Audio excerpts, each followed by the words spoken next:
आज एक चैप्टर पढ़ेंगे हिस्ट्री का, और वो चैप्टर है एक साम्राज्य की राजधानी विजयनगर साम्राज्य, जिसकी राजधानी है हम्पी।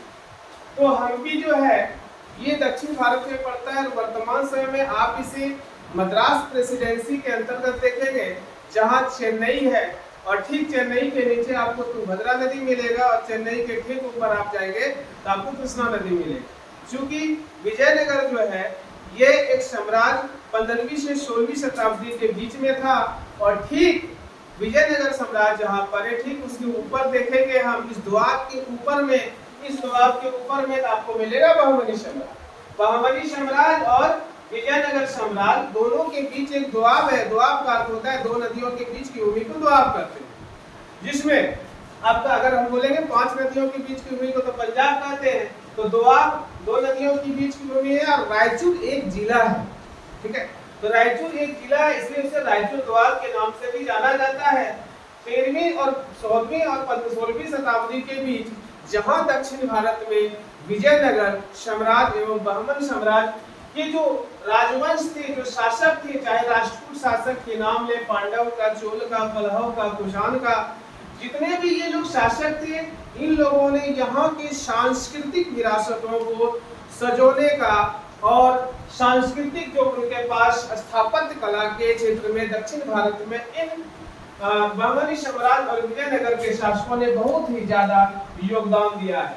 जिस प्रकार से उत्तर भारत के जितने भी प्राचीन भारत में, चाहे मौर्य वंश की बात करो, या मौर्य वंश के अलावा नंद वंश की बात करो, या उसके अलावा जो भी दिल्ली सल्तनत है, या मुगल वंश है, या मैं आधुनिक भारत में ईस्ट इंडिया कंपनी की बात करूं, इन्होंने उत्तर भारत के क्षेत्र में राजनीतिक प्रतिष्ठा को प्राप्त किया है, और राजनीति के केंद्र बिंदु में उत्तर भारत रहा। ठीक उसी तरह से दक्षिण भारत में सांस्कृतिक क्षेत्र के केंद्र बिंदु में बहमन साम्राज्य और विजयनगर साम्राज्य रहा। तो आते हैं एक एक चीजों को हम लोग धीरे धीरे समझते हैं, जानते हैं कि ये विजयनगर कहाँ है। वर्तमान में विजयनगर मद्रास, जिसे आप चेन्नई कहते हैं, वहाँ है। विजयनगर वर्तमान समय टूट फूट गया है, क्योंकि 1565 ईस्वी में विजयनगर और बहमन साम्राज्य के बीच एक ऐसा युद्ध हुआ, एक ऐसा भयानक युद्ध हुआ, और वो युद्ध एक दिन का, 2-4 दिन का नहीं था, एक सप्ताह का नहीं था, मात्र 1-2 दिन का युद्ध था। कहने का अर्थ है कि 22 जनवरी 1565 को जहां विजयनगर खुशहाल था, 22 जनवरी 1565 को जहां विजयनगर खुशहाल था, वहां के लोग शांति से धनी होकर और सांस्कृतिक रूप से जी रहे थे। लेकिन ठीक 23 जनवरी 1565 को एक ऐसा युद्ध हुआ कि बहमन साम्राज्य के बहुत सारे शासक आपस में मिल गए, और एक अकेला विजयनगर के शासकों को, जो भी कमजोर शासक थे या जो भी वर्तमान स्थिति थी, यहाँ पूरी तरह से एक दिन में ही विजयनगर साम्राज्य को समाप्त कर दिया जाता है।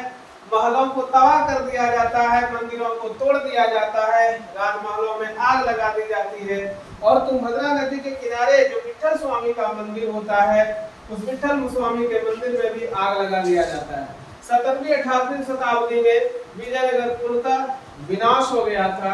ये वह विजयनगर है जहां पर कि कोई भी विदेशी यात्री, चाहे वो फ्रांसिस नुनीज हो या और भी कोई अन्य नाम हो, जो भी आते थे, विजयनगर की गाथाएं, विजयनगर की इतिहास, विजयनगर की सांस्कृतिक परंपराएं पूरी दुनिया में इतिहास में बताया जाता था। चलिए, इसके अलावा मैं देखूंगा कि विजयनगर जो साम्राज्य है, जब उनका वो समाप्त हो जाता है, तो आगे 18वीं शताब्दी में जो टीपू सुल्तान होते हैं, जो मैसूर का युद्ध होता है अंग्रेजों और टीपू मैसूर के बीच, यानी मैसूर कर्नाटक, बाद में उसे मैसूर के नाम से जाना जाता है।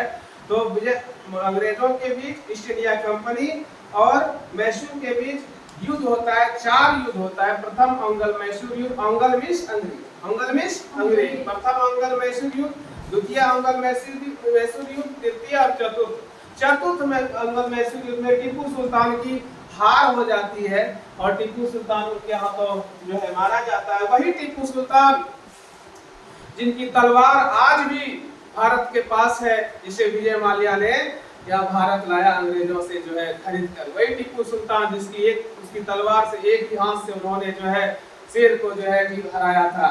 और वही टीपू सुल्तान जिनका इतिहास में इस प्रकार से नाम है कि टीपू सुल्तान एक ऐसे सुल्तान थे जब प्राचीन भारत में महिलाओं को स्तन ढकने का अधिकार नहीं था उस समय, तो टीपू सुल्तान ने ही जो है आधुनिक भारत में ये चीज लागू किया, जहां पर ये व्यवस्था जो उन्होंने किया है। चलिए, तो मद्रास प्रेसिडेंसी में जब टीपू सुल्तान की हार हो जाती है तो अंग्रेजों ने इसे मद्रास प्रेसिडेंसी में शामिल कर लिया। ठीक है, नेक्स्ट वीडियो में मैं बताऊंगा आप लोगों को संगम वंश यानी कि विजयनगर साम्राज्य में कौन सा वंश आया, एक एक कर क्रमवार से। पहला है संगम वंश, सुलू वंश, तोरू वंश और आर्विडु वंश।